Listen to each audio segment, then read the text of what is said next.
Yo, what's going on YouTube? Thanks for tuning in to Loose Chain. Today we're going to be installing what I think is probably one of the best action camera mounts available on the market right now. This one's brought to you by Chinmounts. So that's the extension kit. This is the actual Chinmount. I ripped the product labeling off of it already. But reason why I'm going with Chinmounts instead of Ruroc's own is because I've ran Chinmounts before. They're solid. I put it on my Strata 2, ran it for about a year, and I've had no problems with it. So today we're gonna install that on the trusty old Ruroc Atlas 4.0. So stay tuned, let's go. All right guys, here we go. So there's a few things we're gonna need, and a lot of what's needed is already provided by Chinmounts here. So here's the chin mount. I'm gonna quickly break down what comes in the package here. So inside of the package, you're gonna get the actual chin mount. And what's cool about this is it's 3D printed technology, and I'm a big fan of 3D printed stuff. So all it is it's shaped to the contours of the helmet, which is cool because it gives you like the perfect amount of surface contact for that 3M VHB. So that's gonna sit right here, just like that. You know, try to center it as much as possible, and yeah, it just sits there and it cures. And look at how slim profile that is on the helmet. It doesn't block any of the chin vents or anything like that. Okay, so that's going to be the chin mount itself. Comes with an isopropyl pad, which is essential. You don't want to try to stick that on a dirty helmet. And then it also comes with this this attachment that's supposed to save your camera in case it falls off. So this has another VHB pad and a lanyard that you can place anywhere. Like I've never had the need for it. My Strata never went anywhere. My camera, when I mounted it on my Strata, never went anywhere. But that's an option you can use in case you got one of them badass Hero 10s or whatever. You don't want it to fly off or lose it on the road. So let me go ahead and toss that stuff. The next thing you're gonna need is a heat gun, and you don't need anything fancy. This right here is probably overkill. Good thing I have a low setting on this guy. And all this is for is to heat up the adhesive strip on the back of the chin mount. So any kind of heat gun, I'm sure you can use a lighter or something. Just be easy with the lighter and all that.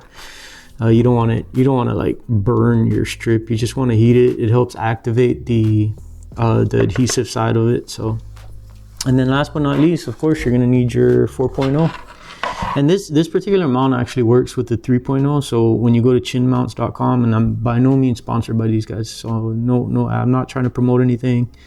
Take it as you want, but I can tell you I've used the chin mounts and it's solid. But this chin mount here in particular is good for the Atlas 3.0 and 4.0. So that just tells me that Atlas didn't really change much of the design here on the chin side of the helmet. So here we go, let's do this.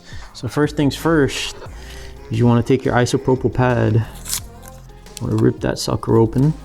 And you don't want to wipe down everywhere that the 3M adhesive pad is going to end up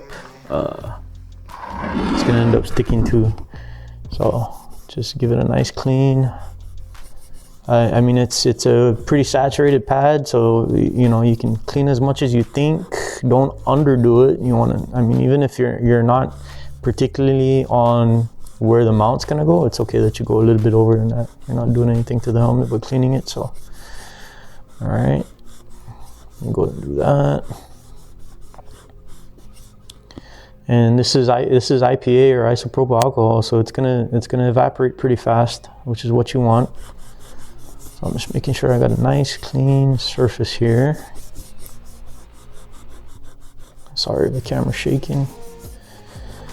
All right, so I think that's pretty clean. We'll let that evaporate a little bit and let it do its thing. Okay. Next up is you want to try to look. There's no. This is not really a centering mark right here on the chin mount, but I'm going to use it as a centering mark because that's the center of the buckle attachment that you would use when you run this camera mount. So what I'm gonna do with this is I'm gonna go ahead and line it up with the center of the chin vents here as much as I possibly can. I'm also gonna look for a nice spot to where I can get the most surface contact on this adhesive, okay? So we're not quite evaporated yet. But what I'm gonna do real quick is I'm gonna go ahead and plug in this heat gun, which I should have done beforehand, but let me do that real quick. Alrighty, heat gun is plugged in. We are fully evaporated on the helmet itself. I don't see any wet spots, and what I'm gonna do is I'm gonna go ahead and peel this this strip here that will expose the sticky back side of this 3M. Dang, that's got some stick. Oh yeah. All right, heat gun coming on. Now, like I said, I'm just going on low heat here. And what I'm gonna do is I'm gonna run this over just to try to activate that sticky side of this guy.